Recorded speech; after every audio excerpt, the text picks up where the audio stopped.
सुप्रभात। ज्ञान कर्म संन्यास योग, यह हमारी आज की आध्यात्मिक चर्चा का विषय। ज्ञान कर्म संन्यास योग। भगवान श्री कृष्ण अर्जुन से कहते हैं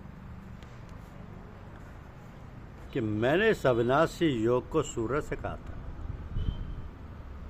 सूर्य ने अपने पुत्र वैवस्वत मनु से कहा और मनु ने अपने पुत्र राजा इक्ष्वाकु से कहा। और हे परंतु अर्जुन, इस प्रकार परंपरा से प्राप्त इस योग को राजऋषियों ने जाना, किंतु उसके बाद वह योग बहुत काल से इस पृथ्वी लोक में लुप्त प्राय हो गया। तू मेरा भक्त प्रिय सखा, इसलिए वही यह पुरातन योग मैंने आज तो उसको कहा है, क्योंकि ये बड़ा ही उत्तम रहस्य है, अर्थात गुप्त रखने योग्य विषय है। तो अर्जुन बोलते हैं, आपका जन्म तो अर्वाचीन अभी हाल का है और सूर्य का जन्म बहुत पुराना है। अर्थात आप कल्प के आदि में हो चुका था। तब मैं इस बात को कैसे समझूं कि आप ही ने कल्प के आदि में सूर्य से ये योग कहा था। तो भगवान श्री कृष्ण बोलते हैं कि हे परंतु अर्जुन, मेरे और तेरे बहुत से जन्म हो चुके हैं, उन सबको तू नहीं जानता, किंतु मैं जानता।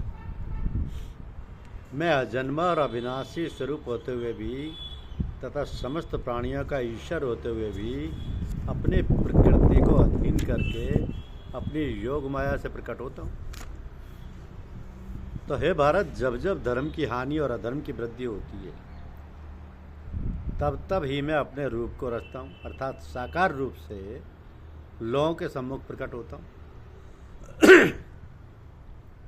साधु पुरुषों का उद्धार करने के लिए, पाप कर्म करने वालों का विनाश करने के लिए और धर्म की अच्छी तरह से स्थापना करने के लिए मैं युग युग में प्रकट हुआ करता हूँ। तो हे अर्जुन, मेरे जन्म और कर्म दिव्य अर्थात निर्मल और अलौकिक हैं। इस प्रकार जो मनुष्य तत्व से जान लेता है, वो शरीर को त्याग कर फिर जन्म को प्राप्त नहीं होता, किंतु मुझे ही प्राप्त होता है। अब ये सर्वशक्तिमान सच्चिदानंद घन परमात्मा अज अविनाशी और सर्वभूतों के परम गति तथा परमाश्रय हैं। वे केवल धर्म को स्थापन करने और संसार का उद्धार करने के लिए ही अपनी योगमाया से सगुण रूप होकर प्रकट होते हैं। इसलिए परमेश्वर के समान सहृदय प्रेमी और पतित पावन दूसरा कोई नहीं। ऐसा समझकर जो पुरुष परमेश्वर का अनन्य प्रेम से निरंतर चिंतन करता हुआ आसक्ति रहित संसार में बरतता है, वही उसको तत्व से जानता है। तो पहले भी जिनके राग भय क्रोध सर्वथा नष्ट हो गए थे और जो मुझ में अनन्य प्रेम पूर्वक स्थित रहते थे, ऐसे मेरे आश्रित रहने वाले बहुत से भक्त उपयुक्त ज्ञान रूप तप से पवित्र होकर मेरे स्वरूप को प्राप्त हो चुके हैं। तो हे अर्जुन, जो भक्त मुझे जिस प्रकार भजते हैं, मैं भी उनको उसी प्रकार भजता हूँ, क्योंकि सभी मनुष्य सब प्रकार से मेरे ही मार्ग का अनुसरण करते हैं। इस मनुष्य लोक में कर्मों के फल को चाहने वाले लोग देवताओं का पूजन किया करते हैं, क्योंकि उनको कर्मों से उत्पन्न होने वाली सिद्धि शीघ्र मिल जाती है। ब्राह्मण, क्षत्रिय, वैश्य और शूद्र, इन चार वर्णों का समूह गुण और कर्मों के विभाग पूर्वक मेरे द्वारा रचा गया। इस प्रकार उस सृष्टि रचनादि कर्म का कर्ता होने पर भी मुझ अविनाशी परमेश्वर को तू वास्तव में अकर्ता ही जान। कर्मों के फल में मेरी स्पृहा नहीं है, इसलिए मुझे कर्म लिप्त नहीं करते। इस प्रकार जो मुझे तत्व से जान लेता है, वो भी कर्मों से नहीं बनता। तो पूर्व काल में मुमुक्षुओं ने भी इस प्रकार जानकर ही कर्म किए, इसलिए तू भी पूर्वजों द्वारा सदा से किए जाने वाले कर्मों को ही कर। अब कर्म क्या है और अकर्म क्या है, इस प्रकार इसका निर्णय करने में बुद्धिमान पुरुष भी मोहित हो जाते हैं। इसलिए वो कर्म तत्व में तुझे भली भांति समझा कर कहूँगा, जिसे जानकर तू अशुभ से अर्थात कर्म बंधन से मुक्त हो जाएगा। कि कर्म का स्वरूप भी जानना चाहिए और अकर्म का स्वरूप भी जानना चाहिए तथा विकर्म का स्वरूप भी जानना चाहिए, क्योंकि कर्म की गति गहन है।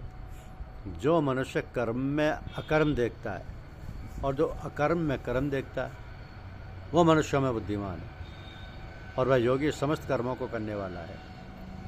तो जिसके संपूर्ण शास्त्र सम्मत कर्म बिना कामना और संकल्प के होते हैं तथा जिसके समस्त कर्म ज्ञान रूप अग्नि के द्वारा भस्म हो गए, उस महापुरुष को ज्ञानी जन भी पंडित कहते हैं। तो जो पुरुष समस्त कर्मों में और उनके फल में आसक्ति का सर्वथा त्याग संस्कार के संसार के आश्रय से रहित हो गया है और परमात्मा में नित्य तृप्त है, वो कर्मों में भली भांति बरतता हुआ भी वास्तव में कुछ भी नहीं करता।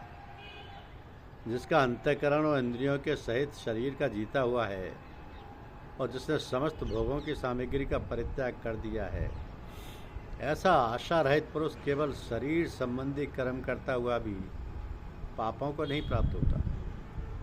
जो बिना इच्छा के अपने आप प्राप्त हुए पदार्थ में सदा संतुष्ट रहता है, जिसमें ईर्ष्या का सर्वथा अभाव हो गया है, जो हर्ष शोक आदि द्वंद्वों से सर्वथा अतीत हो गया है, ऐसा सिद्धि और असिद्धि में सम रहने वाला कर्मयोगी कर्म करता हुआ भी उनसे नहीं बनता है। जिसकी आसक्ति सर्वथा नष्ट हो गई है, जो देहाभिमान और ममता से रहित हो गया है, जिसका चित्त निरंतर परमात्मा के ज्ञान में स्थित रहता है, ऐसा केवल यज्ञ संपादन के लिए कर्म करने वाले मनुष्य के संपूर्ण कर्म भली भांति विलीन हो जाते हैं।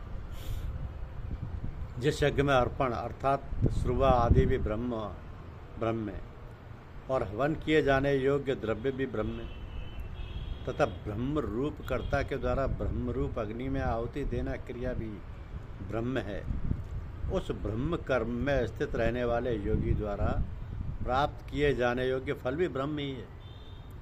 तो दूसरे योगी जन देवताओं के पूजन रूप यज्ञ का ही भली भांति अनुष्ठान किया करते हैं और अन्य योगी जन पर ब्रह्म परमात्मा रूप अग्नि में अभेद दर्शन यज्ञ के द्वारा ही आत्मरूप यज्ञ का हवन किया करते हैं।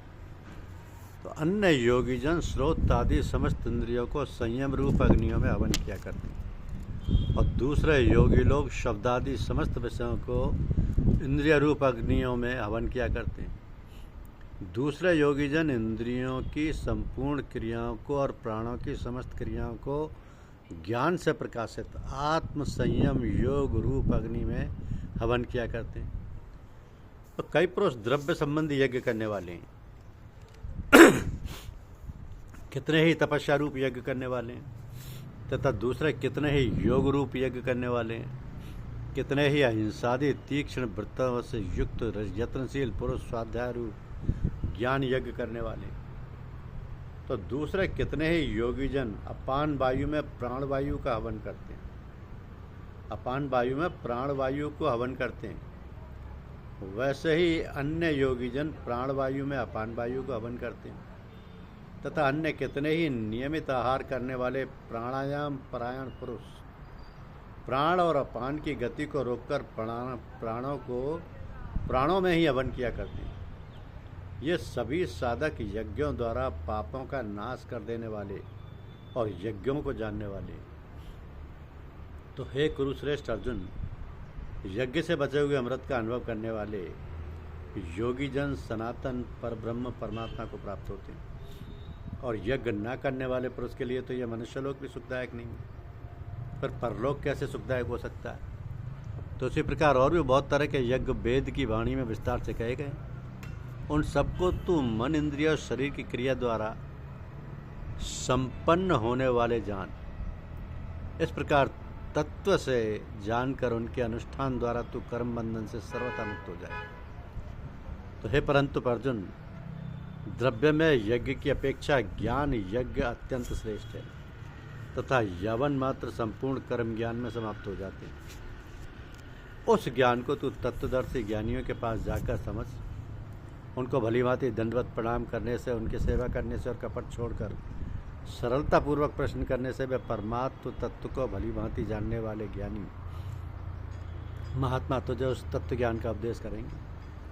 तो जिसको जानकर फिर तू इस प्रकार मोह को नहीं प्राप्त होगा। तथा हे अर्जुन, जिस ज्ञान के द्वारा तू संपूर्ण भूतों को निशेष भाव से पहले अपने में और पीछे मुझ सच्चिदानंद घन परमात्मा में देखेगा, यदि तू अन्य सब पापियों से भी अधिक पाप करने वाला है तो भी तो ज्ञान रूप नौका द्वारा निस्संदेह संपूर्ण पाप समुद्र से भली भांति तर जाएगा। क्योंकि हे अर्जुन, जैसे प्रज्वलित अग्नि ईंधनों को भस्म में कर देता है, वैसे ही ज्ञान रूप अग्नि संपूर्ण कर्मों को भस्म में कर देता है। तो संसार में ज्ञान के समान पवित्र करने वाला निस्संदेह कुछ भी नहीं है। उस ज्ञान को कितने ही काल से कर्मयोग के द्वारा शुद्धांतकरण हुआ मनुष्य अपने आप ही आत्मा में पा लेता है। जितेंद्रिय, साधन परायण और श्रद्धावान मनुष्य ज्ञान को प्राप्त होता है तथा ज्ञान को प्राप्त होकर वह बिना विलंब के तत्काल ही भगवत प्राप्ति रूप परम शांति को प्राप्त हो जाता है। तो विवेकहीन और श्रद्धा रहित संशय युक्त मनुष्य परमार्थ से अवश्य भ्रष्ट हो जाता है। ऐसे संशय युक्त मनुष्य के लिए ना तो ये लोक है, ना परलोक है और ना सुखी है।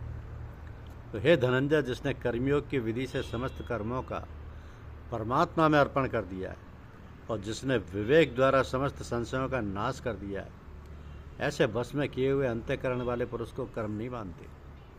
इसलिए हे भरतवंशी अर्जुन, तू हृदय में स्थित इस अज्ञान जनित अपने संशय का विज्ञान रूप तलवार द्वारा छेदन करके समत्व रूप कर्मयोग में स्थित हो जा और युद्ध के लिए खड़ा हो जा।